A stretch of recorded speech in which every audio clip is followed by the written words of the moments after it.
Hello everyone, so we are back with the another tutorial of how to. In this tutorial we are going to use the Flexbox in our Angular 10 project. So basically we are not going to use the pure CSS Flexbox, but instead we are going to use npm packages that can be easily included into our Angular project as a dependency, and those packages will provide us the sophisticated APIs that we can apply to our HTML. So without further delay, let's get started. So if you want to code along, you can download the GitHub repository from this URL. So I have provided the link of this URL in a description box below, so you can download this GitHub repository and configure on your local system. And I believe you should have already Node and Angular CLI installed on your system. And for this tutorial I'm going to use the Visual Studio Code as a editor. You can hit the URL on a browser, so you can download the zip, or you can directly clone this project, but as of now I am going to download the zip file. You can see here the downloaded file. You just have to extract this file,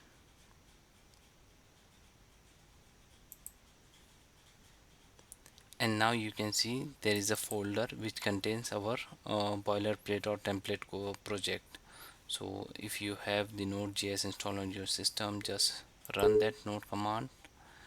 Now navigate to the folder where you have installed or copied that or extracted that zip file. So in my case I'm just have the poc flex demo. Go to that project and I'm going to open the VS Code editor. Now you can see my VS Code editor open. Now we need to install the dependencies required in this project. So basically we just need to write the npm I. I'm going to use the abbreviation I for install and pressing the enter. It will take some time. Now everything is installed on my system. I just need to verify with the command ngserve. So I'm pressing the enter key.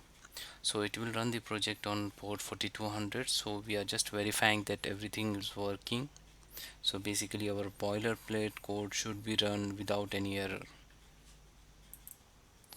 So with this I'm going to open a browser. On browser I have seen that port 4200 is up and running. So our main code is working right now. So our boilerplate is actually ready. We just need to integrate the further steps for the um, so with this we need to install the Flexbox package into our project. So with that I'm going to open the project. First we need to identify which package we need to install into our project. So for that I'm just searching a project, searching a npm package. So I'm going to name it flex layout.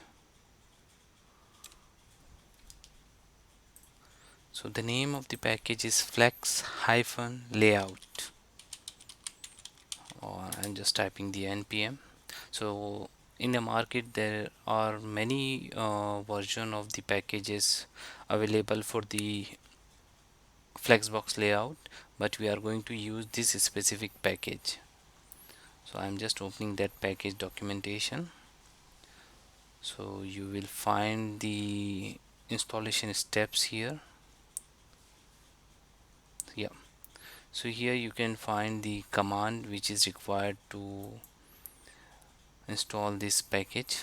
So I have copied that command. I'm just going to our project. I need to stop the running project. So So we have stopped the running project. Now I need to paste that command and enter. So it will install the Flex layout package, and after installation of any package we need to configure that package into our app.module. So basically we need to import this external module into our app.module so that it will be used or known to other components in our application. So you can see it is downloading.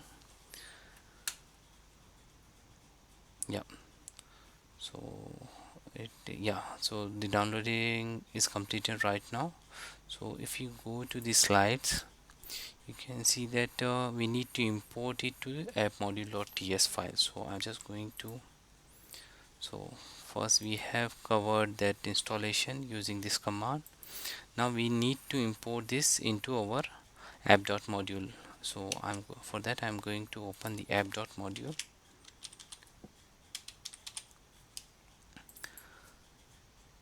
and we need to import it, imports in the imports array. So you can see here I'm just using this or importing this into our imports array. So I'm just pressing the tab. So by the IntelliSense it is going to import the path in the imports section, and we have imported this into our app.module.ts file. So with this we are ready to use this flex layout module APIs into our HTML. So with this change I'm going to run the project. Let's run the project by ngserve command. It will take some time. So meanwhile it will be run on the browser. I'm just going to the app.html page. So here you can see there is a hello main content. So we have just a dummy placeholder here. So what I'm going to put here, I'm going to put some divs here. So basically I'm going to put some div. So we are modifying the content on our app.html. So for that I have just placed one div here, and I'm going to add some more divs so that we will have, so I'm adding some more divs so that we can arrange these divs using our Flexbox. So I'm just renaming the content, so it's just a dummy content. So actually we need to, or we need to modify or arrange the layout of this div using the Flexbox layout. So just remove the ID from here, and I'm going to save this project. Let's go to the browser, see how it looks like. So browser is actually, you can see here the browser is not actually displaying the content nicely. So we need to arrange this content in a specific manner, so this should look nice on the UI. Just remove this br tag from here, as well, and from here as well. So now we need to arrange the content of this div in a row. For that we can use one static APIs provided by the Flexbox module. It's called FX layout, and the layout we can define, for example, row or column. So for this div I just want that every div which is present uh, in that div means this div should be arranged in a row. So I have just applied that row property here, and if you see it is applied on the row basis. So you can see now the structure is changes to the row, but it is still not looking very nice. For that we are going to use the other APIs provided by the Flexbox layout. So you can visit to the API documentation of this package as well. So here is the API documentation. So you can refer to the APIs from here. So we are just going to cover the basic APIs provided by this, so you can explore yourself. So suppose here we need to display those content into the center. For that we are going to use another APIs provided by this Flexbox module or Flexbox package, we can say. That I am going to open the project. Now we need to use the Flexbox layout align. So basically layout align contain two axes. One is main axis, another is a cross axis. So there is we are going to apply center to apply the main and cross axis. So basically main axis is a horizontal axis and the cross axis is a vertical axis. So you can see it is appear in a center. Now it is bit nicer, but still there is a very less gap between these divs, so we can use some more APIs provided by this package. So the third API we are going to see is called FX layout gap. Basically it will provide, or we if you want to provide some gap in between those divs or in between this child, so we can see these are the divs of the child of our main div. So we are going to apply the gap like 20 pixels. So I'm just going to the browser. Now you can see that the gap is applied on this, so now it is looking nice. Still I am going to apply this to suppose 50 pixels, so I can do that. You can see here it will be applied the 50 pixels gap in between the each item. Yeah, so with this we are going to use um, so let's suppose we are putting some more content. So you can see, yeah, so you can see heading 1 is displayed from left to right. So basically the order of displaying from left to right, but you can reverse that order as well. So for reversing the order you can change the FX layout row to row reverse and save this. If you go to the HTML, you can see that the printing can be is reversed now. Now the first element is 3, but we are not going to implement that, but it will be possible using this layout. So I have just undo the code. Now you can see here we have a header 1 2 3 displayed properly in proper format from left to right. So with this we have covered some of the basic APIs provided by the package, but the real advantage of this Flexbox layout package is that we can design the responsive layout. So let's suppose I'm going to shrink that browser. So you can see there is a it is going to arrange the content centrally. So if I increase the browser width or resolution, it is going to arrange the content center. But for small devices we don't want this structure, so instead we want to display in a column. So suppose we want to display the heading 2 below the heading 1 and heading 3 below the heading 3. So basically we want a column structure on a small devices. So there are responsive APIs as well in this package. So we have seen this. Now we have seen the static APIs. Now we need to design the responsiveness of our web applications or web page. So basically there are 5 types of devices supported by this Flexbox module, so flex layout module. So XS is represent for extra small, small, S for small, MD for medium devices, LG for large devices, and XL for extra large devices. So you can actually go and see the description of those devices or media queries on our official documentation site. So let's open this responsive API section from the API documentation of Flex layout module.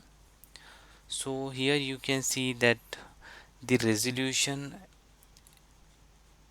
what will be the resolution of different devices. So basically you can use this devices resolution to accommodate the UI or change the UI based on this resolution sizes. So for that we are just going to use a practical demonstration here. So suppose if we are viewing this web page on a smaller devices, we want to convert this row structure into a column structure.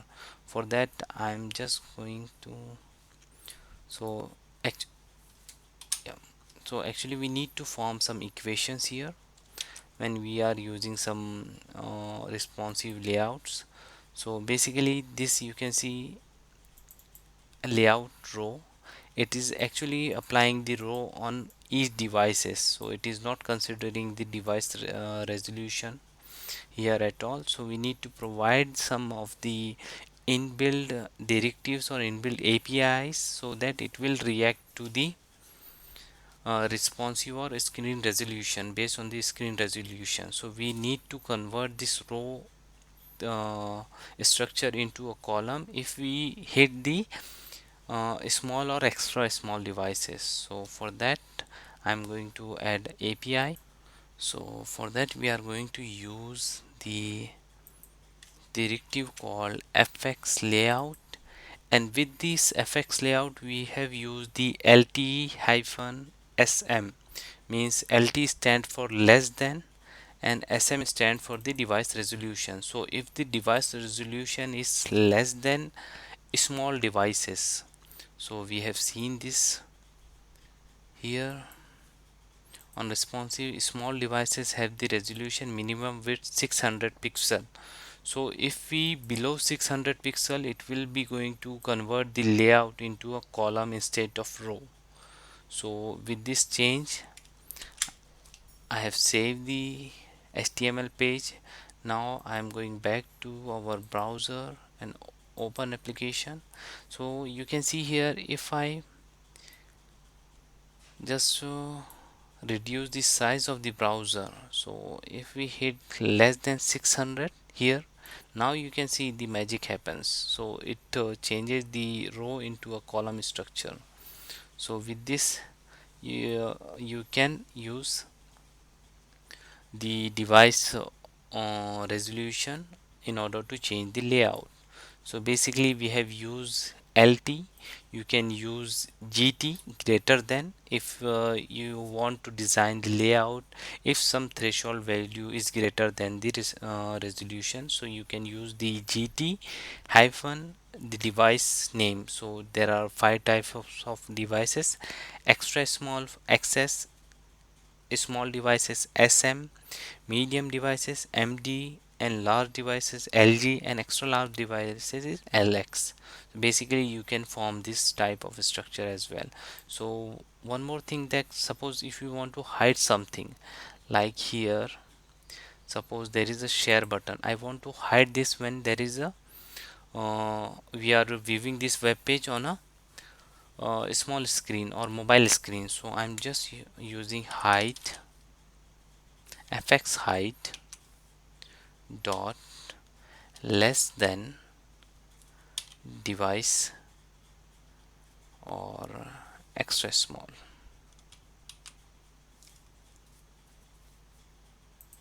So here we just want to hide the content, hide this share button if we are viewing this device on a small screen. So less than small screen. So basically it will hide the share button if we are on a small screen.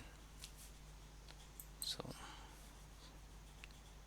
just going for the smaller resolution. You can see here the share button here, it will be hidden if we go below that threshold value, so it will be hidden, right?